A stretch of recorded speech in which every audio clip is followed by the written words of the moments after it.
اہل سرسار کی ایک قوم جسے قوم سبا بھی کہا جاتا ہے، اللہ تعالیٰ کے بے شمار نعمتوں کے اندر زندگی گزار رہی تھی۔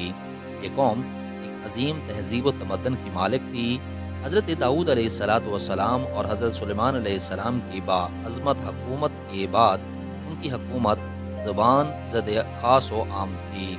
کہا جاتا ہے کہ یہ لوگ گندم کے مغز سے آٹا پیس کر روٹیاں پکاتے تھے، لیکن اس کے برعکس وہ اس قدر اسراف کرنے والے اور ناشکرے تھے کہ انہیں روٹیوں کے ساتھ بچوں کا پاخانہ صاف کرتے تھے۔ بعد ازاں ان آلودہ روٹیوں کو اکٹھا کرنے سے ایک پہاڑ بن گیا تھا۔ پھر ایک صالح شخص نے وہاں سے گزرتے ہوئے ایک عورت کو دیکھا جو روٹی کے ساتھ بچے کے پخانہ کے مقام کو صاف کر رہی تھی۔ اس شخص نے عورت سے کہا، تیرے اوپر افسوس، خدا سے ڈر، کہیں ایسا نہ ہو کہ خدا تیرے اوپر اپنا عذاب ڈھائے اور تجھ سے اپنی نعمت چھین لے۔ اس عورت نے جواب میں مذاق اڑایا اور مغرورانہ انداز میں کہا، جاؤ جاؤ، گویا کہ مجھے بھوک سے ڈرا رہے ہو۔ جب تک سرسار جاری ہے مجھے بھوک سے کسی قسم کا کوئی خوف نہیں ہے۔ کوئی زیادہ عرصہ نہیں گزرا تھا کہ اللہ تعالیٰ نے ان لوگوں پر اپنا غضب ڈھایا۔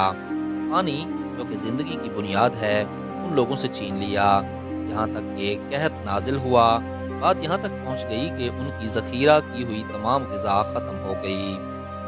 آخر کار وہ مجبور ہو گئے کہ انہیں آلودہ روٹیوں پر ٹوٹ پڑے جو ان لوگوں نے اکٹھی کر کے پہاڑ کے مانند ڈھیر لگایا ہوا تھا، بلکہ وہاں سے روٹی لینے کے لیے صف لگتی تھی تاکہ ہر کوئی وہاں سے اپنے حصے کی روٹی لے سکے۔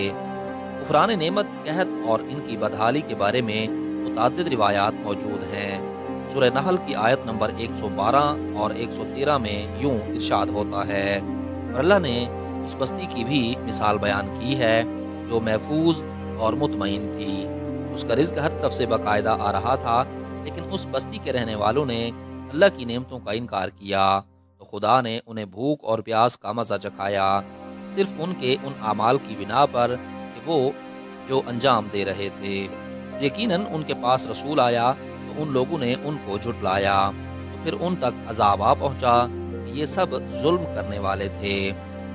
اسی قوم سبا کے بارے میں ایک اور واقعہ بیان ہوتا ہے کہ ان لوگوں نے اپنی زراعت کو بہتر طور پر کاشت کرنے کے لیے پانی ذخیرہ کرنے کی خاطر فلک کے دو پہاڑوں کے درمیان ایک بہت بڑا بند معرب تعمیر کیا تھا۔ سوراخ اور دوسرے پہاڑوں سے گزرا ہوا پانی اس بند میں آ کر وافر مقدار میں جمع ہو جاتا تھا۔ قوم سبا نے اس پانی سے صحیح طور پر استفادہ کرتے ہوئے وسیع و عریض اور بہت سے خوبصورت باغات لگائے اور کھیتی باڑی کو رونق بخشی۔ ان باغات کے درختوں کی شاخیں اس قدر پھلوں سے لدی ہوئی تھی کہ کہتے ہیں کہ اگر کوئی شخص سر پر ٹوکری رکھ کر ان کے نیچے سے گزرتا تو پھل خود بخود ٹوکری میں گرنا شروع ہو جاتے اور قلیل مدت میں ٹوکری تازہ پھلوں سے بھر جاتی۔ لیکن نعمتوں کی کثرت نے انہیں شکر کرنے کی بجائے سرمست اور غافل کر دیا تھا، یہاں تک کہ ان کے درمیان بہت بڑا طبقاتی نظام وجود میں آ چکا تھا۔ ان میں سے صاحب اقتدار لوگوں نے کمزوروں اور ضعیفوں کا خون چوسنا شروع کر رکھا تھا، یہاں تک کہ ان لوگوں نے خدا سے ایک احمقانہ التماس کیا۔ اس کا ذکر سورہ سبا کی آیت نمبر 19 میں ملتا ہے۔ انہوں نے کہا، خدایا ہمارے سفروں کے درمیان فاصلہ زیادہ کر دے۔ انہوں نے اللہ تعالیٰ سے یہ التماس اس لیے کی تاکہ غریبوں، بے نواح لوگوں، عمرہ اور ثروت مند ان کے ہمراہ سفر نہ کر سکیں۔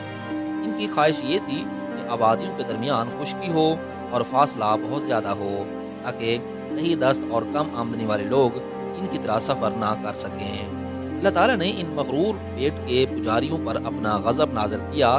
بعض روایتوں کے مطابق ان مغرور لوگوں کی آنکھوں سے دور صحرائی چوہوں نے معرب نامی بند کی دیوار پر حملہ کر کے انہیں اندر سے کھوکھلا کر دیا۔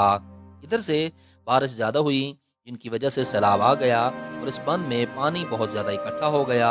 اچانک بند کی دیواریں ٹوٹی، اس سے ایک بہت بڑا سیلاب آیا جس میں تمام دیہات، آبادیاں، مال مویشی، باغات، کھیتیاں، ان کے محل اور گھر پانی میں غرق ہو کر نابود ہو گئے۔